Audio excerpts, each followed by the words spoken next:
Hello, welcome back to my fave fanfics. Here, I post, well, my favorite fanfictions, if that wasn't obvious. I do hope you'll enjoy them as much as I do. Please like and subscribe for more content. Without further ado, let's get started. Welcome, my dear faves, to the first part of What If My Hero Academia Reacts to Hunter x Hunter. Credit goes to makifinity.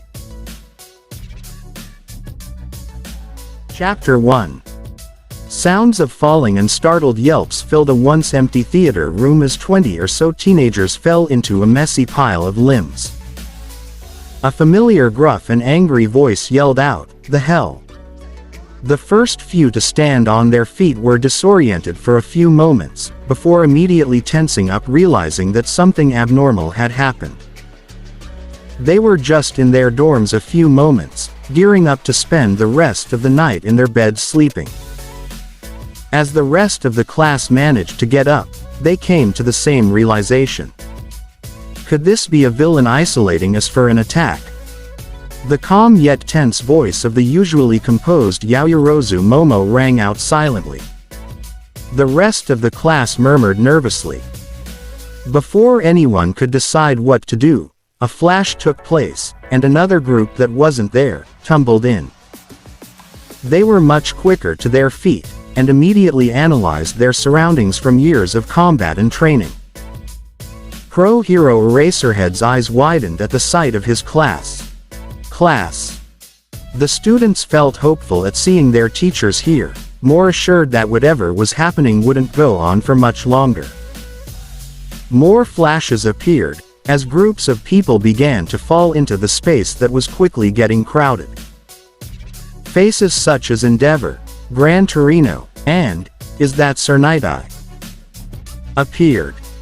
A noticeable tension filled the air, as people began to notice everyone who was in the room. "It's the League. How did All for One escape?" Exclamation mark. Cries and shouts, as the villains who also noticed the presence of heroes instantly were ready to attack. "Stop." Rather than the voice being spoken out loud, it had resonated through the minds of everyone present, immediately halting their movements. "What the hell is going on?" The scratchy and irritated voice of Shigaraki seethed. He knew the heroes were definitely up to this. "I won't go down without killing at least one of those stubborn hero brats. Whoever it is, reveal yourself immediately," Endeavor shouted, fists clenched at the thought of a villain being able to pull a surprise attack of this level. Noticing his presence, Dabi's eyes hardened. "Let me set this now. Any fighting won't be tolerated, unless you want to spend the rest of your time here paralyzed.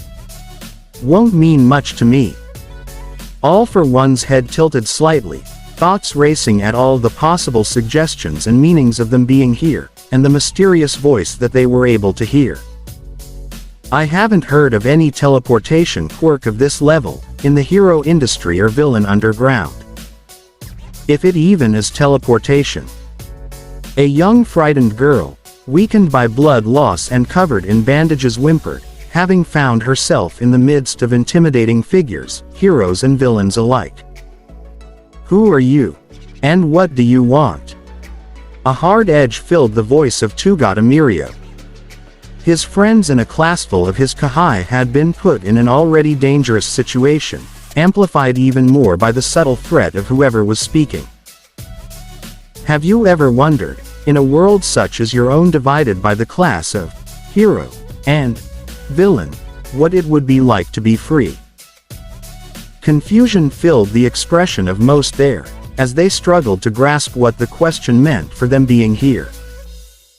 However, a gleam appeared in the eyes of a few, such as Toga Himiko, who immediately was able to understand what they were conveying. Due to her bloodlusting quirk and the strict caste system that classified people as either hero or villain, she longed for a world where she didn't have to be forced into either. Where she could simply live. "What the hell type of question is that?" growled Bakugo. Get us the fuck out of here, and maybe when we find you, I won't blow your ass into bits and pieces and smear you on the pavement." Gran Torino scowled at the boy's statement. "Fool, you do realize we don't necessarily have the upper hand in this situation for you to be making such threats." Quote. A chuckle. "You certainly don't. My reason for bringing you all here is to step outside of your own world for a moment, and while I can't necessarily bring you to another, you can most certainly view one." A ripple of shock and confusion once hit the crowd of people again. "What are you suggesting?" asked Midoriya, timid yet filled with curiosity and caution. Stain, having been carefully following along the moment he arrived, could feel his anger steadily rising, feeling slighted at the jab being made towards heroes and villains. With the dawn of quirks, there had always been the forces of good and evil constantly pushing and tugging in order for a better world. It was his duty to ensure that good would keep winning, by purging the evil that had snaked in. There was no other way for society to work, without the bold and clear labels that maintained law and order. "You all may not know who I am, nor ever come to know, but I am here to provide a glimpse into a world that has its similarities to yours, yet without heroes and villains." All for one came to a conclusion. Most likely a world with quirks, or something similar, yet free of heroes. He grinned, his interest level having spiked enormously. All Might felt hesitation and a wave of uncertainty come upon him. Ever since arrival, he had been a heartbeat away from a stroke, realizing that he was only a few feet away from his lifelong nemesis, despite having defeated him and resorting to the pitiful state that he was. Now listening to the words of who or whatever brought them here, he contemplated over the idea of a world that didn't contain heroes. There was no question to him that there were villains, despite what the voice had said. There were always people doing evil. A lack of people stopping them had what was left of his gut churning. "I can't even begin to fathom what that must be like." Scratching his neck intensely, Shigaraki wanted to grasp everything in his immediate radius into dust. He didn't care about any of this. He felt a little envious of the idea of living in a world without those damned heroes prancing around, lying about being the good, as they condemned everyone else. "And who's to tell that you're not lying?" drawled the voice of Dabi, hands stuffed in his pockets, gazing listlessly ahead. "Well, nothing much. You simply have to trust me. Or don't, you can't leave here anyways." Several more questions popped in the heads of various people around the room, but before any of them could speak up, they were cut off. "All right, this is taking a little too long for my liking. I do not like people questioning what I do or know. You all will now be viewing the world of Hunter x Hunter, a world where people can obtain a hunter license, and hunt whatever they wish. Whether it be gems, land, or even other people. Hunting people." Kaminari could feel his head starting to spin a little at the thought of the last bit. "Now, please be seated, with a row between heroes and villains to prevent any accidents from happening." Realizing there was not much choice in the matter, the heroes and students alike decided to take the first few rows for themselves, while the villains seated themselves in the back. Stain allowed a hefty distance between himself and the League to prevent from lashing out at them.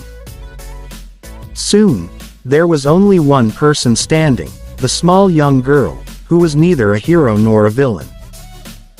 She teetered on unsteady feet, a small whine building up at the back of her throat as people noticed there was also a young child among them. "Why would you bring a kid here?"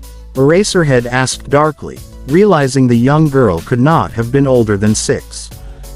"Ah, Eri. Yes, she can be here as well, and since you've taken it upon yourself to say something, she can sit next to you, Eraser." Eri felt a little awe, at the voice knowing her name despite her having not spoken once since arrival, let alone to say her name. She nervously shuffled over to the empty seat next to the tired-looking pro-hero, who sighed and pinched the bridge of his nose. Panic filled her, thinking she had messed up again, like she had been doing all her life, before the man patted the seat, looking at her with a firm but gentle expression. "Sit, it's fine." Climbing up on the seat, she folded her hands into her worn dress, head tucked to her chest. Eraserhead eyed the young girl carefully, taking note of the poor state she was in. He'd have to look into it once they had gotten out of this place. With everyone seated, the screen lit brightly, and every eye intently watched for their first look at another world. Chapter 2. Departure X-Friends. The sun rose across a horizon, as heavy guitar instrumentals began to play. The scene cuts to the foot of a young boy stepping into frame, wearing a two-piece green outfit with a fishing pole strapped to his back. You awaken as you travel the vast land. Jiro perked up a bit at the sounds of the chords. A song. Uraraka murmured to herself. Why the hell does this shit seem like an anime opening? Bakugo growled. A few across the theater felt a little skeptical of this as well. I decided to give you guys a preview of a sort of what you'll be seeing. Don't expect this again, so pay close attention. Everyone settled down. The scene next switched to him standing in front of narrow tall doors, opening wide, pouring out bright light, that transitioned to an oversweeping view of a city, panning out to the seagulls in the sky. And with an angel smile, take me away. Quote. The screen displayed Hunter x Hunter, the word reflecting as if on a water surface. Bright upbeat music played in the background. Hunter x Hunter. Kirishima trailed off, wondering what it had meant. Najire piped up. A hunter who hunts hunters. That actually sounds like it, Recovery Girl hummed. A young blonde-haired boy in his late teens appeared on the screen running, wearing what seemed to be a traditional blue and red piece over a plain white outfit underneath. You may be by yourself, but you are not alone. His eyes quickly flashed red. Was that actually legit or? Questioned Zero. Maybe he's kinda like Aizawa-sensei, Mina offered enthusiastically. Half of the class looked over at the man in question, who held a blank expression. A man appeared next on the screen wearing dark circular glasses with a typical businessman outfit, carrying along a diamond-patterned suitcase, as he ran down a road. There's always meaning to being born. The shadow of someone on a skateboard appeared, before revealing a young boy with pale skin and platinum white hair appeared, performing a trick on the yellow skateboard he was riding. You can smile again, bask in the sunlight. Odd sounds came from the majority of the class at the trick. The next scene showed a clip of the four characters running together side by side. You can fly away. The background shifted into a dark green, before flitting to a pair side by side, one with flaming red hair slyly grinning, as the other with flowing black hair simply side-eyed the camera. The world waits for your glow. Several more uniquely dressed characters came on screen, a bald man with muscles and a red bandana wrapped around his neck being one. A close-up of an old man quickly appeared before zooming out to the characters at the forefront. That bald guy. He kinda reminds me of Saitama, chimed Kaminari. From One Punch. Quote. Yeah. Quote. Shigaraki stirred a little at the mention of the old manga, before remembering they were hero students and grumbled in his seat. You awaken as you travel the vast land. The blond boy bared wooden nunchucks as he dipped and bobbed between those attacking him, striking them out one by one as he went along. The scene cut to the man with the suitcase running, jumping across figures that were flung to the ground. He reaches a lake, where in the blink of an eye, a monstrous fish came out of the water, jaws opened wide. A fishing pole nicked him by the back of his shirt and pulled him out of reach just in time as the fish fell back into the water. That old man's a dumbass. Where exactly did he think he could continue running when there's a lake? Bakugo sniped. I've never seen anyone use a fishing pole like that, Midoriya muttered, his eyes shining at the boy's creativity. That blonde kid was pretty swift there, whistled Present Mike. And with an angel smile, take me away. The green-haired boy from before reared back his fishing line, as the white-haired kid hopped in front of him, casually taking out the ones in front of him. You can smile. He turned around, hands still in his pockets, with a friendly expression on his face. He's quite adorable, Ribbit, Asui mentioned. He's definitely a cutie, Hagakure exclaimed. Placed the furthest away from the girls, Mineta sucked his teeth, whining over the young boy already being a hit with the ladies. It's never too late to begin. Playing cards were strewn on the ground as the green-haired child was on one knee, light scratches and bruises covering him as he clutched an arm. A warm brown-colored eye filled with determination stared straight ahead. Two playing cards, Ace and Joker, were held up before revealing one from the pair beforehand. Narrow golden eyes appeared, before the screen zoomed out to reveal the man dressed in card-themed outfit, as he outstretched his arm and silently gestured with his hand. I'm already getting the feeling this man is quite dangerous, All Might stated, fists clenching for a bit. The villains in the back watched with lazy interest. Not even a drop of blood so far, Toga huffed. Keep getting up over and over again. The boy got on his feet, rising up to the challenge, before letting go of his injured arm and racing ahead, the final frame being his running figure. A map appeared on the screen, following a dino-like creature with a turtle shell covered in pins roaring out. A fish with several eyes, a furry pink creature, and other various abnormal creatures appeared. Monsters and beasts. What the? Sir Night-Eye adjusted his glasses before speaking. Well, no surprise their creatures differ from ours. Evolution doesn't have a set guideline it follows. Riches of golden coins, goblets, swords and gems rained down upon the screen. Vast riches, hidden treasures, a golden mask with fangs and a red ruby appeared, as bats came pouring out of one of the eye sockets. A.N. JoJo reference. Closing parenthesis. A picture of a landscape with a rainbow background and mushroom-like trees appeared, with another one depicting platform-like islands in the midst of a sea. Evil haunts. Unexplored frontiers. Ah, the gems shine almost as magnifique comme moi, Aoyama said wistfully. Midoriya's eyes bored into the scene before him, hands twitching for his notebook that he wished he'd been holding before arriving. The frame became encaptured within a shimmering purple-tinted crystal globe. The mysterious unknown. A hand reached out for it, then several more, all desperately trying to grab on. Those captivated by those words are called. The screen shattered, red flashing before shadows of people appeared, with a logo in the back. Hunters. So unlike typical hunters who usually hunt for animals, in this world, the term is used for anyone with an affinity for exploring, Nedzu quickly deduced. His black beady eyes glimmered. Fascinating. In the back, all for one had come to the same guess. Bright music played and the screen wrote, Departure X Friends. An island appeared, cloud puffs appearing at the top of the mountain. A small text written at the bottom, Whale Island. It does look like a whale from this angle, Momo quietly observed.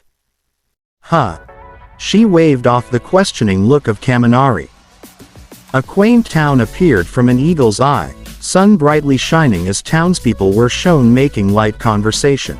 3 women wearing gloves were shown in front of a long table filled with fish as they sorted them out. A large gnarled tree, edged on lake, with the green-haired boy perched on a branch with his fishing pole, wearing a peculiar leaf hat, with various small animals gathered around him. Butterflies fluttered around him, but his focus was unbroken. Is Gon still trying to catch the master of the swamp? Quote.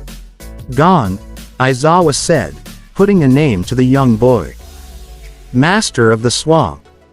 Is it some underwater monster? Questioned Sato. Most likely. The name's super predictable, Uraraka added. Huh. A young woman with reddish-orange hair looked up a bit startled at the question. She turned to the 2 fishermen. Oh, yes. Turning back to continue working, she said, he's been at it for a week, non-stop. I heard you promised he could take the hunter exam if he caught the master of the swamp. The other fisherman turned to his partner. Fool. 5 adults couldn't manage to reel in that monster. How is a kid supposed to catch that beast? Quote. Present Mike leaned back a bit. 5 people. How big is that thing? Quote. The 2 continued on their way. Mito doesn't want him taking the hunter exam. But Gon's old man was the same age when he caught it, the other argued. Mito listened into their conversation, slightly gasping at the mention of Gon's father. It's impossible. The deep look on her face faded into the concentrated expression of Gon. I'm getting the rising feeling Gon's going to catch it, now, Mirio said. The water was still for a moment, before Gon lightly gasped as the fishing line bobbed. His grip tightened and he became more focused. Another firm tug confirmed it, as Gon jumped to his feet, ridding himself of the disguise, shouting, Here he comes. Quote. Got him. Gon held a tight grip to the pole, as it began to drag him along. He wrapped behind the tree, yanking on the fishing line, his foot planting onto it. His face grew bright red as he pulled himself back and swung forward to loop around a branch. The fin of the fish began to breach the water, then in one final tug the fish was out of the water, a joyous expression on the boy's face. A few eyes widened at the giant fish. That thing's huge. Ha! Who couldn't catch that little thing? Twice chimed in dramatically. Well, I could say he's certainly proved himself, Iida said. It's huge. The townspeople gathered around the massive fish, looking on in amazement. This is the master of the swamp. It's been 20 years. I know. Gon's father got him back then, right? Quote. He really is his father's son. The fish flopped on the ground, tiny legs twitching. Gon actually caught the master. Quote. Look, Mito. Gon turned around with a bright smile on his face, to see Mito standing near the back of the crowd, a heavy expression on her face. And Mito. Quote. Looks like the only one not excited at the news is his aunt, Aizawa observed. Is being a hunter bad? Or dangerous? Ojiro wondered. Dangerous. Tails, there's no way that Deku 2.0 would be a hunter if it was shitty, Bakugo said. I thought she was his mother, Shinso commented silently. I caught him. Just like I said I would. So I can take the hunter exam, right? Right. He eagerly waited on her response while she looked up at his face. His amber eyes shone brightly and she stared into them with a concerned expression. A moment later, a resigned look appeared on her face. She may not be saying words, but her expressions are doing all the talking here, Najire uttered. Even though he's not her son, no mother wants her child to be in danger, Midnight hummed. Midoriya winced, remembering his mother's watery expression when she realized how intent he was on being a hero. I'll do my best. I'm going to become a hunter." Gon ran past her in excitement. Mito remained silent, looking to be in deep thought. A beautiful two-story house appeared, before switching to a close-up photo of a man with his face partially cloaked. It must be in the blood. No one has been able to catch the master of the swamp after Jing pulled it off at the age of 12. An elderly woman stood in front of the framed photo before turning to where Mito had sat on the table, joining her. And now his son has accomplished the same feat, at the same age. Gon's only 12. Kirishima exclaimed, "Wow, it's like he carried on his father's legacy, that's so manly." Recovery Girl tilted her head. "I wonder where his father is. His eyes have the same shine as his father's. We do not have the power to stop him." Mito rested her chin on her hand, the same worrying expression having not left her face. Nighttime fell, with only 2 lights open in the small house. "Are you sure about this, Gon?" His clothes were laid out before him with a small backpack. "Yeah. Last-ditch attempt to change his mind, huh," someone said. "Something tells me all too well." Gon's not budging, Aizawa deadpanned. Somewhere in the back of his mind, the words, "problem child," whispered to him. Mito stood near the doorway, hands folded as Gon sat on the ground cleaning his fishing pole. "Your father abandoned you when you were still young to become a hunter. I know. He chose to become a hunter over you. Isn't that amazing?" A surprised look came on Mito's face. "What?" Quote. Aizawa pinched the bridge of his nose before muttering under his breath, "Called it. His father abandoned him," Iida stuttered. Todoroki raised a brow at the optimistic tone Gon sported. Being a hunter is so great, that he was willing to abandon his own kid. Feeling frustrated at his words, Mito argued, "It's a dangerous job. You never know when you might lose your life. Don't you understand?" Quote. "I don't. But I want to learn." Standing up, he balled his fists. "I want to become a hunter and discover why it was so important to my dad." Mito looked into the earnest expression of Gon, before letting out a small smile. "You really are Jing's son." "That's one way to look at it," Midoriya blinked. Dabi's eyes narrowed as he thought to himself. "Sure kid, seems like the most important crap in the world until you find out it's nothing but a load of hot steaming shit." His eyes shifted over quickly to where Endeavor was seated, a bitter feeling rising up his throat. The early morning sun rose ahead of the house situated on a cliff. Gon walked out, his aunt trailing behind him as the elderly woman remained at the doorstep observing. "I promise I'll pass the exam. I'll pass the exam, and I'll become a hunter." Quote. "Just promise that you'll come back safe." Mito held out her pinky. "Can you do that?" Gon nodded. "Yeah, I promise." The boy interlocked his pinky with hers. "He's just a baby." Hagakure swooned, feeling awestruck at the scene. Pinky swear made. The grandmother stood silently watching them in the background. "Whoever breaks their promise has to swallow 1,000 needles, the two sang while swinging their pinkies. Sealed with a. A few became a bit disturbed at the mention of needles in the seemingly innocent child's rhyme. "Certainly makes me want to keep that promise," Mirio said, nervously laughing. They pressed each other's thumb together. "Kiss." Gon dragged out the final word, pressing his thumb firmly as Mito looked on with a loving expression at the boy she had seen as her own son. Her eyes watered slightly, and as Gon looked up at her with a blinding smile, he was pulled into her chest for a bear hug. "Gon," she whispered. Gon wrapped his arms around her as they hugged deeper, knowing it would be a while before they would see each other again. "Thank you, Aunt Mito." The two remained embraced for a moment longer. "Ah yes, the loving healthy family," Spinner muttered to himself, refusing to feel jealousy over a 12-year-old. "Overrated," Magna huffed, having overheard the man. Gon's excited footsteps dashed down the path, as he waved goodbye to the house peacefully perched on the cliff. The sails of a ship blew against the wind, carrying the excited voices of those standing near the port. "Good luck."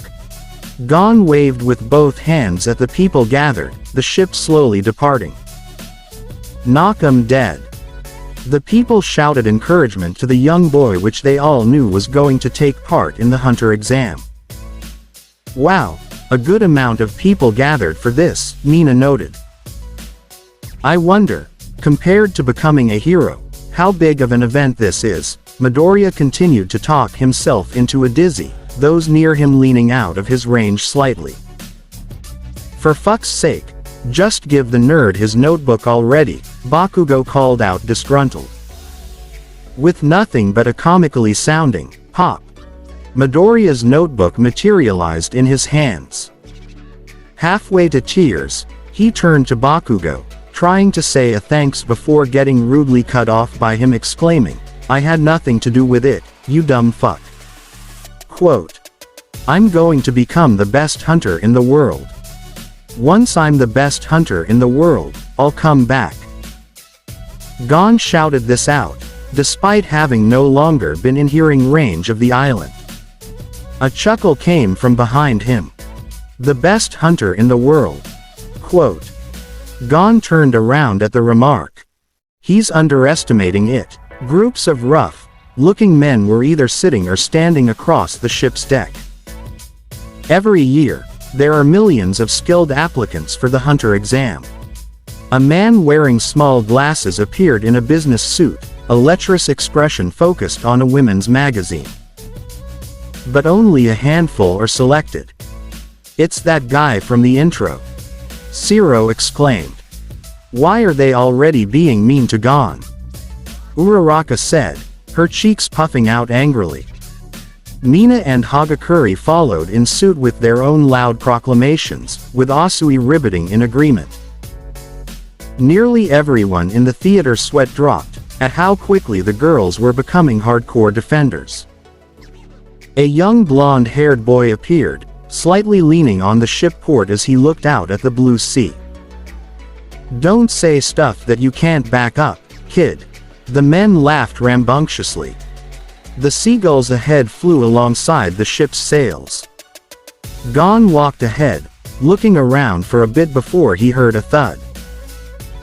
"It seems like he's the only kid that young going to take the hunter exam," Momo said, realizing no one else on board was around his age. "Is there an age limit? I wonder what the exam must be like that he's so adamant at participating at this age," Sir Night-Eye said. He had considered what the hunter exam was since it had been mentioned and felt slight concern now for Gon. "What are you doing, Katzo?" A young man was leaned over the crate he had dropped full of apples, a few of them rolling out. "At this rate, you'll never make a decent sailor." Two others stood around him with brooms, amusedly mocking him. They both laughed as one kicked him in the rear, sending him tumbling down and over the crate once more. Gon watched the scene quietly gasping. One of the apples rolled and thunked. "Bullies. And to their own crewmate." Iida questioned in distaste. "I guess horrible people exist everywhere, man," Kaminari sighed. "Why are you bent over?" They mocked him, taking pleasure in tormenting the man. Gon slowly made his way down to the second level of the deck. "Hey, losers." A portly man with liquor in his hand and an extremely reddened nose exited a door. "Don't slack off." Quote, "AI, sir." The two scurried off, as the man wearing a captain's hat approached, taking a long swig of liquor. "Oi! Didn't you hear me? Move that box." HxH looked on with wide eyes before squeaking out "Aye, Captain." He heaved up the box, ready to scurry onwards before a voice stopped him. "Hold on." Quote, "Didn't the captain see those too?" someone asked. "Yeah, why didn't he say anything?" Gon held up one of the apples that had rolled a bit far, before tossing it into the crate that HxH clumsily held out. "Thanks." He made off with the crate, as Gon waved by. The captain took a drink again. Suddenly, the cries of the seagulls ahead amplified, drawing Gon's attention upwards. The captain stopped to look at the swarming of the birds. "A storm is coming." The captain looked over before asking, "How can you tell, boy?" Gon pointed upwards. "Because that's what the sea cranes are saying." "What?" Quote. Mostly everyone felt a twinge of confusion at Gon's statement. Is he like a animal whisperer? Present Mike found himself questioning. Plus, Gon continued. He grabbed his nose as if tuning into a radio station, before taking a deep breath through his nose. His eyes flew open before he agilely jumped and hopped to the main mast of the ship, peering out. He grabbed his nose again, eyes closed as he breathed in. The wind whistled, and he opened his eyes again as if coming to a conclusion. "Gon's pretty fast," Tamaki mumbled. Leaning back to nudge his friend Mirio said loudly, "Yeah, he sure is. I don't have too many guesses as to this hunter exam, but I can bet it's definitely got some sort of physical test in it." Sinking into his seat, Tamaki felt his nerves get to him at the few glances that they received when Mirio began to speak. Gon called out to the captain below. "A real big storm is coming our way." The man looked on in surprise at the boy's words. "It's true. I can tell by the smell." Quote. "That boy," the captain thought to himself. Gon's eyes stared into his own, before a look of realization came upon him. Those eyes. Huh. Quote. What exactly is he noticing? Quote. Could he just be? The ship sailed peacefully across the winds, before the scene cut to a dark grayed sky, winds pushing with anger as thunder boomed. The ship was being tossed and turned by the violent waves. Inside the ship, people were getting tossed in every direction. The captain was at the helm, guiding the ship. A sailor burst in looking frizzled. "Captain. The mast won't last much longer. We should lower the sails." Quote. Well, the kid was definitely right, Aizawa said, taking in the chaos that was happening on board. Midoriya's hand went on autopilot, as he wrote down one of the few facts he'd already gathered about Gon. Keen sense of smell. Don't be stupid. Grinning widely, the captain said, the fun's about to start. An enormous wave was before the ship, resembling more of an iron wall. The sailor pressed to the back, as if trying to keep as much distance apart, before the captain howled, "Here we go." Quote. The boat began to lift with the wave. Hard to port. Veering the wheel, the boat began to cut across. "Let's fly." The boat soared against the wave, flying several feet above the menacing tides of water. Is he insane? Kirishima shouted out. Ribbit, I guess after years of experience the captain can call this his own version of fun. The storm continued to batter on outside the ship, as the sailormen who had gone through the worst of it, felt the adrenaline wear off and seasickness set in. The captain remained unperturbed, as he took a swig from his bottle. Those waves weren't much. Hey, take the helm. Straightening up, the sailor let out, "Ai." Before doubling over once more. Damn, this is one lousy crew, the captain expressed as he walked down one of the ship's hallways. He opened a door to reveal the boatful of motion-sick men, groaning. Not one of them can stand. Pathetic. And they're supposed to be taking the hunter examination. What a laugh. Quote. But what if you just have really bad motion sickness? Midoriya questioned. Here are some herbs. Looking around, the captain spotted Gon handing roots to a man with a sickly expression. If you chew them, you'll feel a little better. The man choked out, water. It's coming, so hold on. The captain watched the scene before him. That kid. Another sound made him look up to the corner, the young blonde boy from before resting on a hammock casually reading. The captain hummed. A loud bite and sound of distaste took his attention elsewhere as the man with the magazine from before made a pinched expression holding up a bitten green apple. This is one sour apple. I see. The captain thought. So there are a few with iron in them. Those two from before again. A dissatisfied frown came upon Bakugo's face. Every time this idiot comes on screen, he's doing something more idiotic than before. Who the fuck bites into a green apple and gets surprised when it's sour? A few nervous laughs rung out. In the back, Shigaraki thought the same. Excuse me.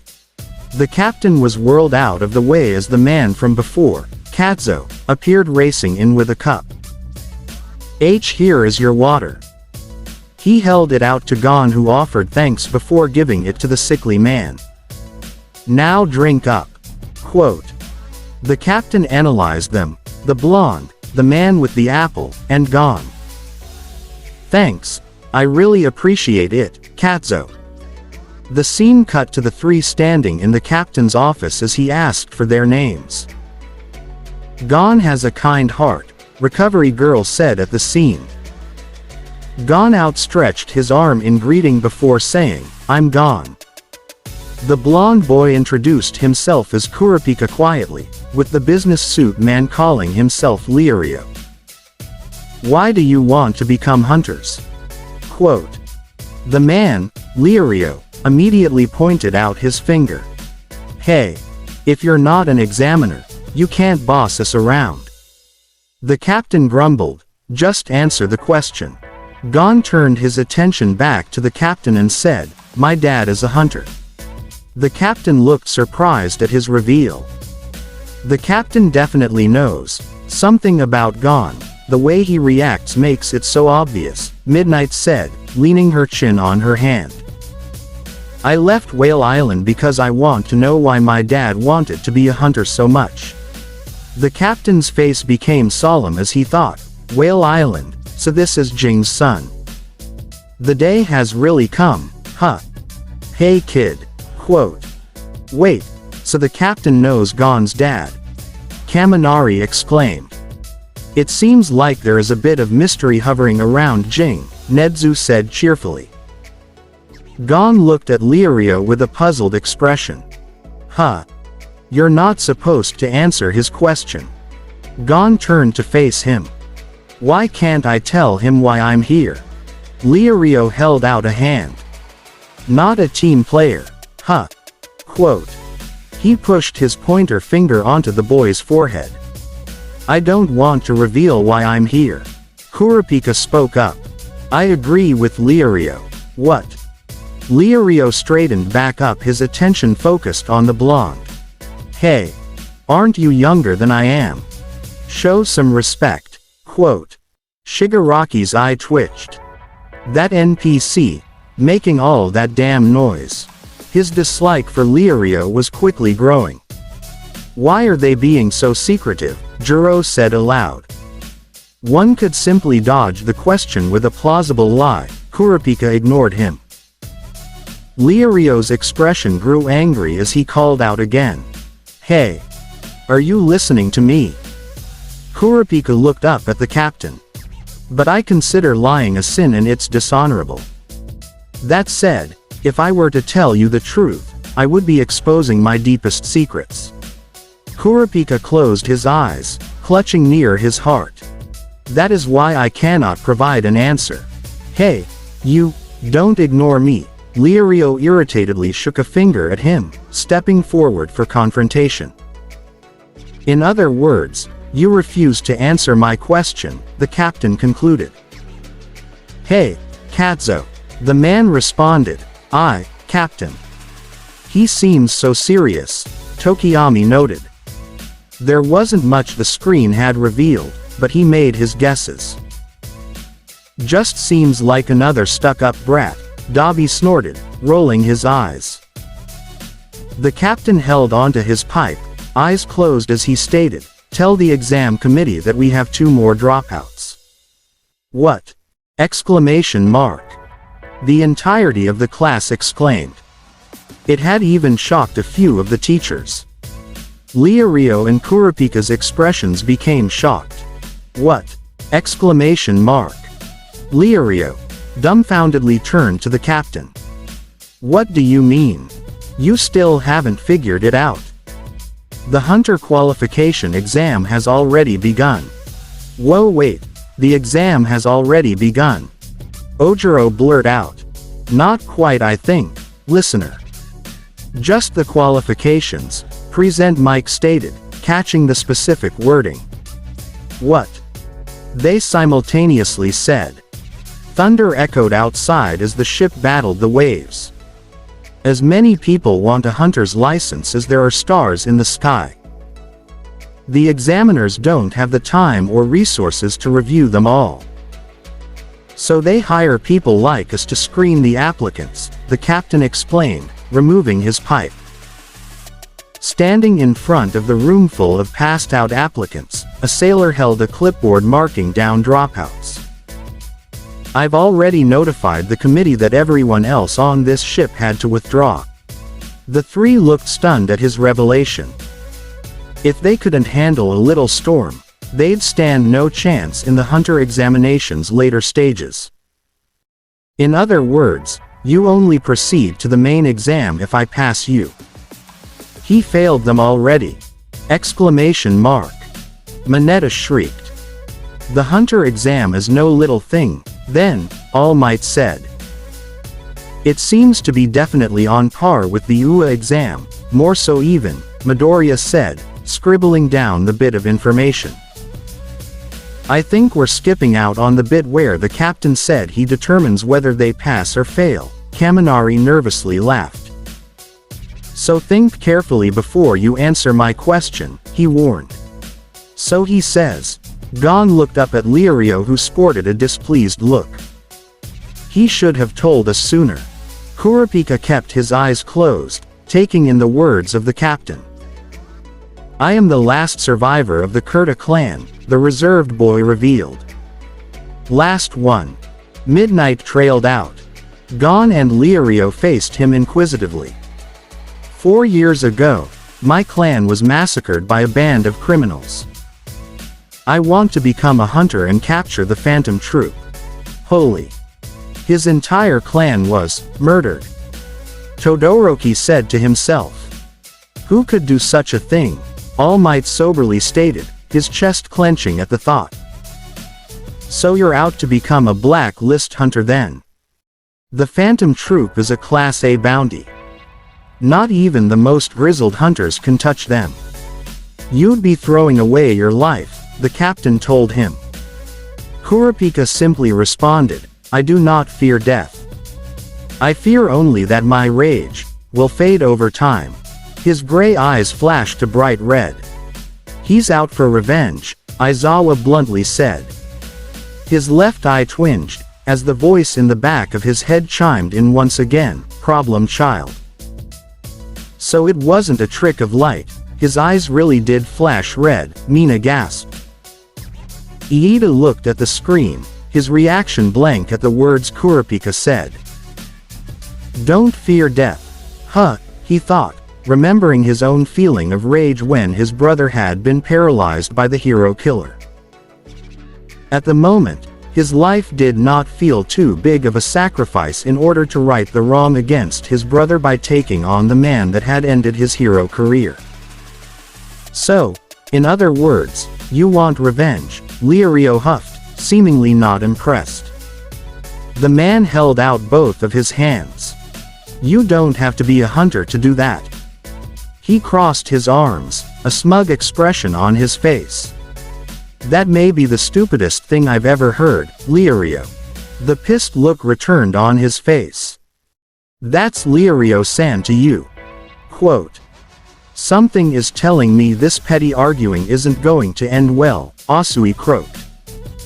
Kurapika continued. Places accessible only to hunters. Information otherwise unobtainable. Actions otherwise impossible. Each phrase seemed to only make Lirio's anger rise. There are more reasons than your brain could possibly handle.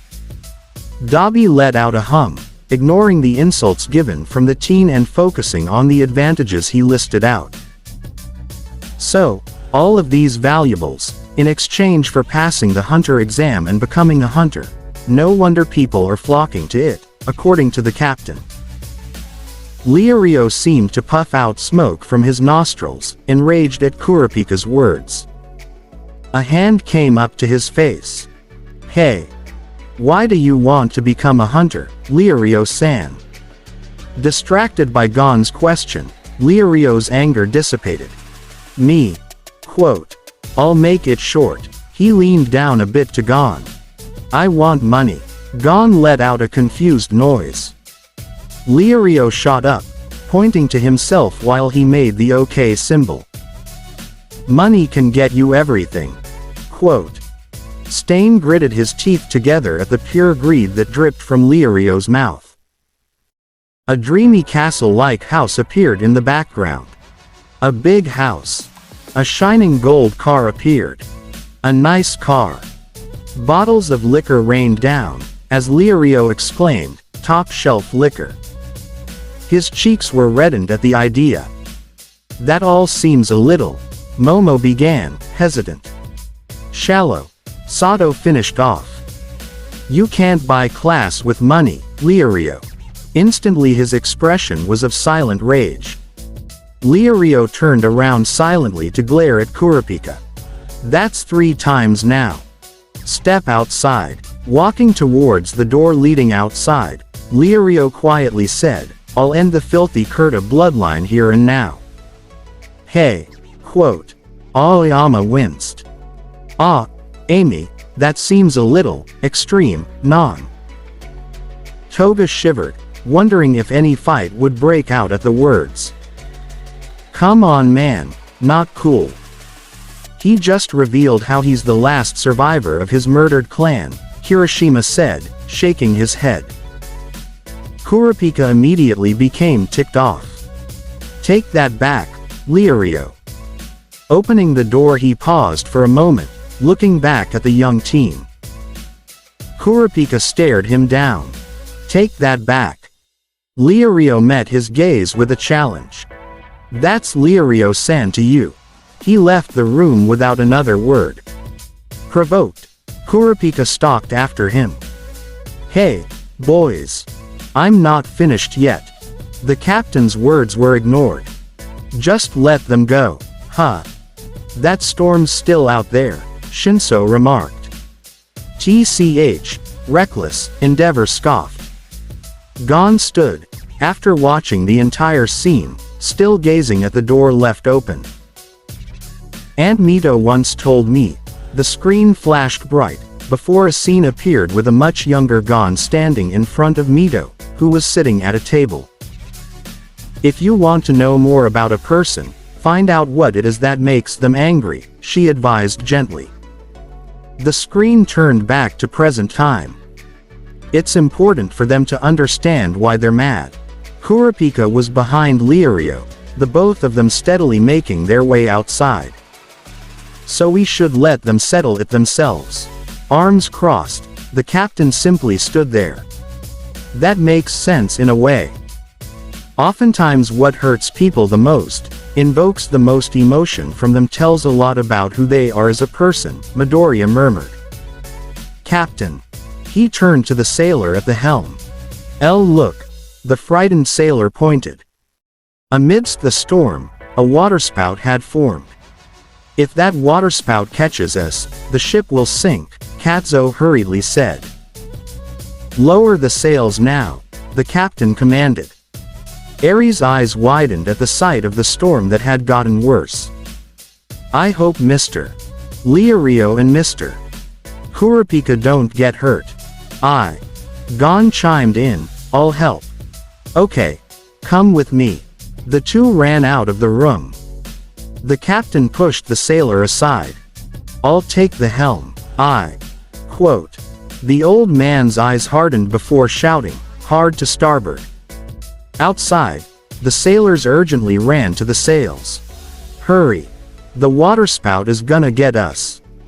The sailors lined together, yanking on the ropes with all their might. The wind battered against the sails viciously. I thought they already got through the worst of it. Looks like it's only getting started, Todoroki observed. Mina bit her lip. I hope they'll be okay out there. Gon and Kadzo had joined the sailors in the fight to set down the sails. Despite the situation, Liario and Kurapika faced each other off, the massive waves not invoking even the slightest flinch. Take back what you said. Quote. Take it back, and I'll forgive you, Liario, Kurapika yelled. How many times must I repeat myself? You take it back first. I won't back down. With a flick, Liario pulled out a pocket knife. Then I have no choice. Bringing out wooden nunchucks, the two prepared to attack, not noticing the waterspout that was a few feet behind them. They're bringing out weapons, Uraraka lightly gasped. Toga let out a small noise of contentment at the gleam of the blade. I hope he cuts him real good. Quote. The wind blew stronger, as Gon and the sailors struggled to pull down the sails with their combined effort. A strong gust of wind blew down all of the sailors except for Kadzo, who had gone flying still hanging onto the rope. Shit, All Might swore in English. Oh no, Kadzo. Half of the class cried out. Gon took notice, shouting out, Kadzo-san. The captain cried out in surprise, noticing the commotion.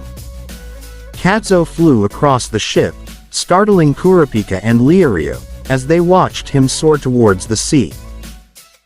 Without thinking, the two dashed towards his figure, each reaching for one of his hands. They grabbed the side of the ship and swiped at Kadzo, missing. Damn it. Not a moment longer, however, they were both stunned. Shooting out from between them was Gon, who had catapulted himself over the edge, reaching out for Kadzo. Gon. Quote. That boy, Recovery Girl TSKED, watching the selfless action. Reckless children transcends dimensions as well. The hero students all sweat dropped at Recovery Girl's tone. The boy grabbed both of Kadzo's wrists, and in turn, Kurapika and Liario grabbed one of Gon's ankles. They hung over the side of the ship. Pull. I am out. Now. They hoisted Gon up by the ankles, as he heaved Kadzo, who had fainted, out of the water, hugging his upper body. The ship left the waterspout behind. Sato sighed. Let's hope that they've made it through now. The storm had finally ended, sunshine peeking through the dark clouds that still lingered. Seagulls perched over the drawn sails. You idiot. If we hadn't grabbed your legs, you'd be shark bait now, Liario scolded Gon, who was sitting on the floor. Kurapika folded his arms, turning away in displeasure. Honestly, how reckless can you be? Quote. But you did catch me, Gon said. Huh. The two of them looked at him stunned. You both caught me. Well, I guess so, Liario said more to himself. Gon. Quote. Aizawa sighed in frustration, massaging his temple. Looks like he's not only good at endangering himself, but being stubborn as well. The class adamantly avoided any direct eye contact with their teacher. Just like your kids, eh, Shota? Present Mike joked. All three of them looked up to see Kadzo dashing towards them.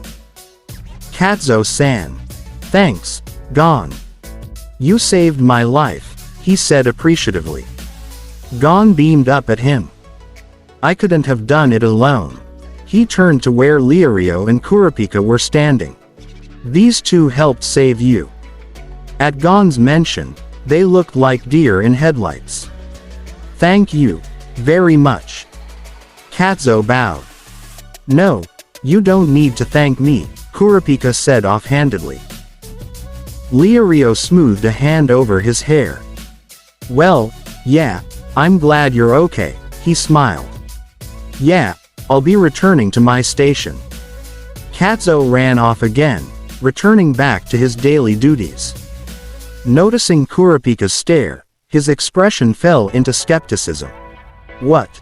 Quote. Oh no, not again, Shiro groaned. I apologize for my disrespect. I'm sorry, Lirio-san.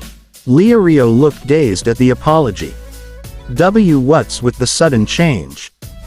We sound like strangers. Just call me Lirio. Lirio's fine, he waved off, a slight blush rising to his cheeks. Now, he doesn't care, Mina giggled, a bit relieved that the two were finally getting together. Kurapika smiled slightly before Lirio spoke up again. I'm also sorry. I take back everything I said. I was wrong. Gon watched the two interacting. No, it's okay, Kurapika offered. A loud rowdy laugh made them look to the right, at the captain who had appeared once more with a bottle. So what, it's over. Toga whined a bit, sinking further into her chair. That's lame. Ah, the power of friendship wins again. Twice offered. I like you guys. Okay. I'll take responsibility for bringing you three to the port closest to the exam site, he said, before climbing the stairs to the upper deck. Gon perked up. Really? What about your test? The captain paused, turning around. Like I said, it's my decision to make. And all three of you pass. Quote. The class cheered, already fond and supportive of the three. They're going to take the hunter exam, Midoriya said, exhilarated. I can't wait to see what the hunter exam looks like, Momo said. Lirio and Kurapika smiled, as Gon jumped in the air excitedly. All right. His joyful laughs filled the air. The ship continued on its way across the bright seas. And so began Gon's journey, to follow in his father's footsteps and become a hunter. The screen went black, plunging the screen into darkness, before dim lights turned on. You have reached the end. Huh? Question mark. Hagakure blurted. What? This is all we were going to see? All Might asked, baffled. Everyone else fell into silent agreement, wondering what the point of it all was for.